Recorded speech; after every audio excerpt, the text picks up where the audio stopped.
জানুৱাৰী ফেব্ৰুৱাৰী March April নাপায় একেলগে আমি ৮,০০০ টকা দি দিম ওকে কিন্তু মেটো পাব এটো বিহুৰ উপহাৰ গতিকে বিহুলৈকে আমি একেলগে দি দিম আৰু মানে মেত যদি ধৰি লৈছো আপোনালোকৰ চৰকাৰ কো আহে তেটা কন্টিনিউ থাকিব না চৰকাৰ অহা নহয় কথা না অৰুণোদয়টো কন্টিনিউয়াস স্কিম হয় গতিকে মে মাহত অৰুণোদয় পাব জুনত পাব জুলাইত পাব এটো পাই থাকিব যদি কোনবা চৰকাৰে বন্ধ কৰিব সিদ্ধান্ত লয় বেলেগ কথা যেতিয়ালৈকে কোনবাই বন্ধ নকৰিব অৰুণোদয় পাই থাকিব কিন্তু ইলেকশনৰ মাহত টকাটো দিয়াত কৰি আমি কৈছো যে জানুৱাৰী ফেব্ৰুৱাৰী মাৰ্চ এপ্ৰিল যোগ কৰিলে কিমান হয় ৫,০০০ হয় লগত ৩,০০০ আমি আৰু যোগ কৰি দিলো ৮,০০০ টকা আমি একেলগে তেওঁলোকক দি দিম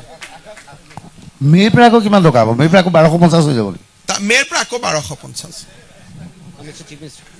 মেৰ পৰা মাহৰটো পাই থাকিব বিহু এইটো একেলগে বিহু বুলি আমি দি দিলো ৮,০০০ টকা